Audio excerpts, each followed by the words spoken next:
Bonjour à tous et bienvenue sur cette nouvelle vidéo, j'espère que vous allez bien, moi en tout cas ça va super. Et donc aujourd'hui on se retrouve pour la première vidéo de 2025, donc bonne année à tous. Cette année il y aura normalement de l'informatique, donc toujours autour des ordinateurs, de la domotique dans cette vidéo, et également peut-être un peu plus de régularité au niveau des vidéos. Je ne promets rien pour le moment parce qu'il faut trouver les idées et surtout le temps pour monter les vidéos, les tourner. Donc aujourd'hui les amis, ce n'est pas la suite de la dernière vidéo, d'ailleurs je vous remercie énormément pour les retours, ça fait super plaisir. Mais donc aujourd'hui les amis, qu'est-ce qu'on va faire? Parce que comme vous l'avez vu dans le titre, je vais mettre du RGB dans mes toilettes. Alors je ne vais pas mettre des LED comme ça au plafond évidemment, parce que dans les toilettes je vois pas trop l'intérêt.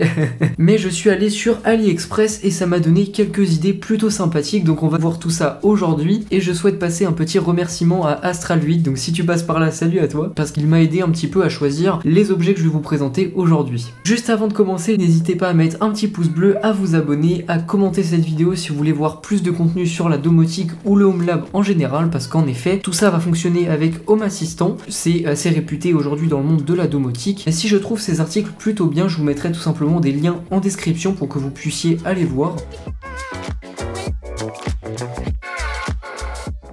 Donc bon les amis, désolé pour le cadrage un petit peu laborieux, je n'ai pas vraiment de matériel adapté pour ça, mais sans plus tarder on peut s'intéresser à ce petit colis que je vais déballer sans plus tarder. Et on peut commencer avec un spot Zigbee, donc je sais pas si vous verrez bien ici, on est bien sur un spot en 230 volts évidemment, la puissance est 5 watts, donc c'est à peu près équivalent à un spot halogène de 50 watts si je ne dis pas de bêtises. Pour ceux que ça pourrait intéresser, donc vous avez les spécifications juste ici, la mise au point, et donc comme vous pouvez le voir, la durée de vie est censée être à plus de 30 000 heures. Bon, ça j'ai envie de dire, on peut pas vraiment savoir si c'est le cas ou pas. On peut continuer avec un deuxième spot RGB, donc voilà, j'en ai 3. Mais ce qui fait un petit peu peur, c'est que ces spots n'ont pas vraiment de marque. Comme vous pouvez le voir, c'est juste des spots écrits Smart LED Bulb. Mais donc on peut continuer avec le reste de ce colis avant d'installer tout ça. Je vais prendre un deuxième produit qui est juste ici. Donc ça, si vous ne connaissez pas les amis, ce sont des détecteurs de présence. Pour ceux qui ne connaissent pas, la différence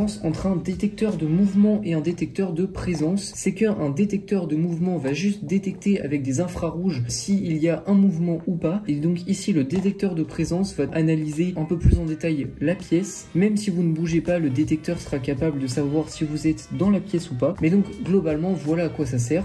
Et donc on peut tout simplement continuer avec un deuxième détecteur de présence, donc ça c'est plus pour faire des tests dans le salon ou alors dans ma chambre, donc ça peut toujours être sympathique dès qu'on sort d'une pièce. Voilà, ça c'est plutôt sympa. Et on peut terminer les amis avec un dernier article, et je pense que celui-là c'est celui qui me fait le plus peur, on va dire, à propos de l'électricité. Ce produit, c'est tout simplement un module qui transforme le 230 volts en 5 volts USB. Donc je vais vous expliquer ça juste après l'avoir déballé. Bon, il est assez léger, franchement, c'est assez équivalent à un chargeur d'iPhone. Pour vous montrer plus en détail, vous branchez le 230 volts ici, donc la phase et le neutre, et ça va transformer ça en USB 5 volts 2,1 ampères. On peut voir les petits composants à l'intérieur avec le transformateur, etc. À voir ce que ça vaut. J'avoue que bon, laisser ça allumé en permanence, je ne sais pas ce que ça va donner. Sans plus tarder, je vous propose qu'on déballe justement un spot pour voir déjà à quoi ça ressemble, et après on pourra passer à l'installation, et je vais également vous expliquer quel est mon projet, parce que en effet je vous en ai pas vraiment parlé, mais je pense que vous avez deviné avec le matériel que je vous ai présenté.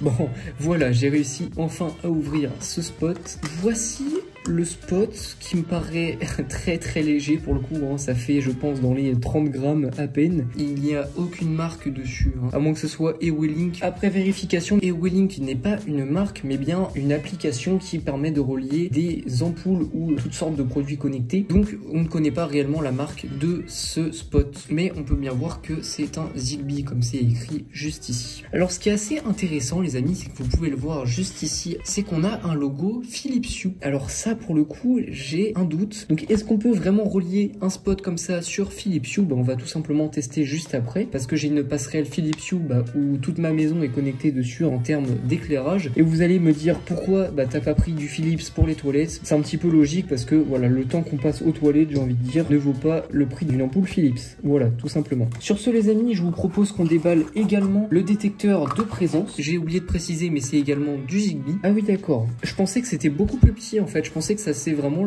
un quart du produit pratiquement. Donc le détecteur est juste ici et en dessous on a un câble USB. Je trouve ça franchement très sympa. Je pensais qu'il n'y aurait pas de câble avec, donc c'est évidemment de l'USB-C. On peut brancher le câble, donc ça voilà. Et on a de plus un support pour l'accrocher au mur. Et donc pour finir avec le déballage de ce détecteur de présence, derrière vous pouvez voir la référence. Je vous mettrai encore une fois le lien dans la description. Bon donc les amis, on se retrouve dans les toilettes. Évidemment je ne vais pas parler trop fort parce que ça résonne plus que ce que je pensais au final. Et donc comme vous pouvez le voir, voici le plafonnier avec 3 ampoules. Donc c'est pour ça que j'ai pris 3 ampoules. Sans plus tarder, je vous propose qu'on déjà remplace ces spots par les nouveaux spots pour voir déjà comment ça éclaire. Parce que si ça éclaire pas assez, évidemment ça ne sert à rien. Sur ce transition ancien spot, nouveau spot.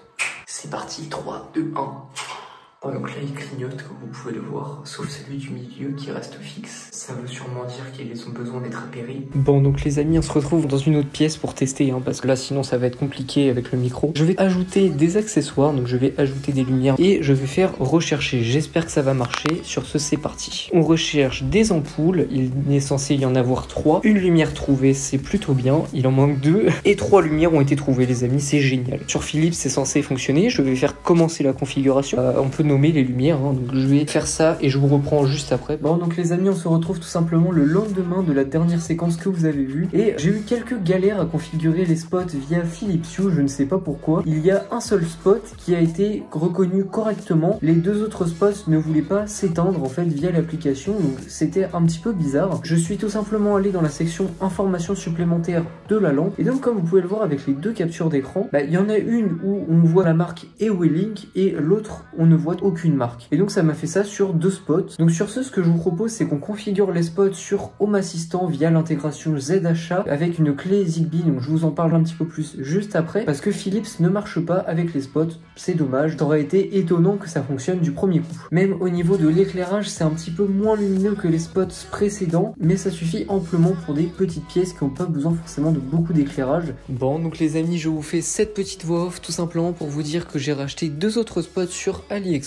pour voir s'ils fonctionnaient avec Philips Hue ou pas. Et donc maintenant les 3 spots sont reconnus parfaitement sur Philips. J'ai donc renvoyé les 2 autres spots défaillants. Sur ce, je vais quand même vous montrer comment configurer les spots avec Home Assistant pour que vous puissiez voir la configuration si vous n'avez pas de passerelle Philips Hue. Et sur ce, je vous laisse avec la suite de la vidéo. Bon, donc les amis, on se retrouve sur Home Assistant. Donc je vais passer par ZHA pour faire ça avec ma petite clé Zigbee Sonoff. Donc ça marche franchement plutôt bien. Et donc on va essayer de configurer ces spots. Donc je vais tout simplement cliquer sur ajouter un appareil. Et donc si vous galérez à réinitialiser les spots, sachez qu'il faut appuyer 3 fois sur le bouton et donc les spots passent en mode appairage. Bon, donc voilà, les spots commencent à être bien configurés sur le Zigbee, mais vous pouvez déjà remarquer, comme je vous disais auparavant, que la marque n'est pas du tout la même puisque vous pouvez voir ici un spot Ewelink et ici des spots qui n'ont pas de marque. Donc bon, après ça, j'ai envie de dire, c'est un petit peu les risques d'acheter comme ça sur AliExpress, mais en tout cas, ils fonctionnent tous à peu près de la même façon, donc ce n'est pas forcément un point négatif. Donc je vais renommer les spots et je vous reprends une fois que tout cela est fait.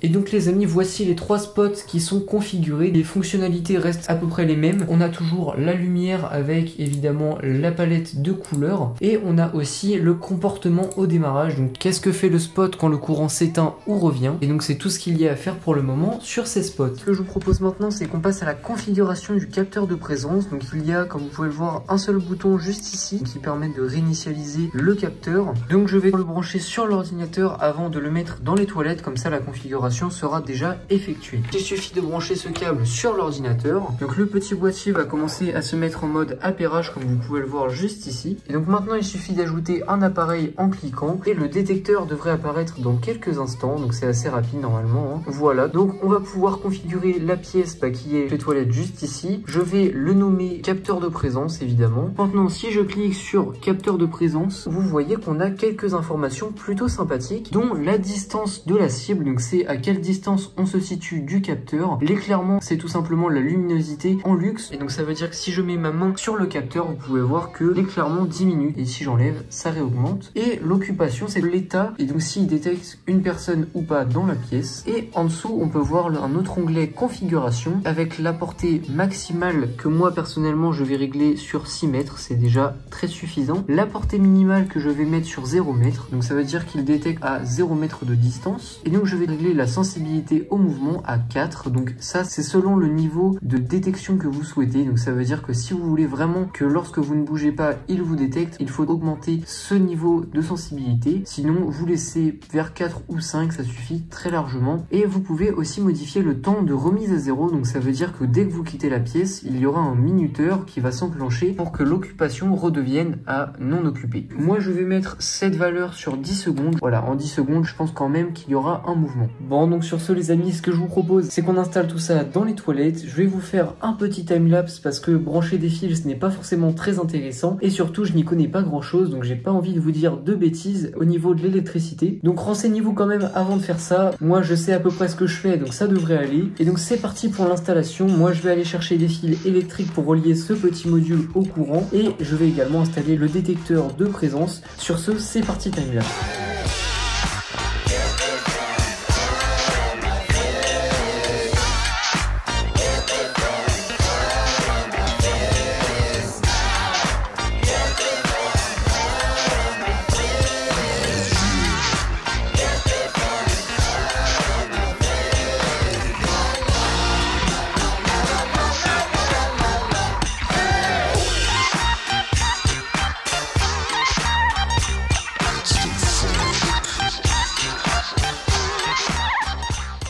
Bon, sur ce les amis, c'est la phase de test, donc ça y est, j'ai tout installé. J'ai installé les spots, le détecteur de présence, le convertisseur 230 volts vers 5 volts. Donc quoi qu'il arrive, s'il se passe quelque chose, je vous tiendrai informé. Mais jusqu'à présent, ça a l'air d'aller. N'hésitez pas à aller voir les liens dans la description. Donc je vous ai mis tous les objets si vous voulez jeter un œil et reproduire ce projet. Après pour les spots, c'était un petit peu compliqué à configurer, surtout si vous ne connaissez pas trop la domotique. Sur ce, c'est parti pour la phase de test. 3, 2, 1, regardez la réactivité, c'est juste incroyable.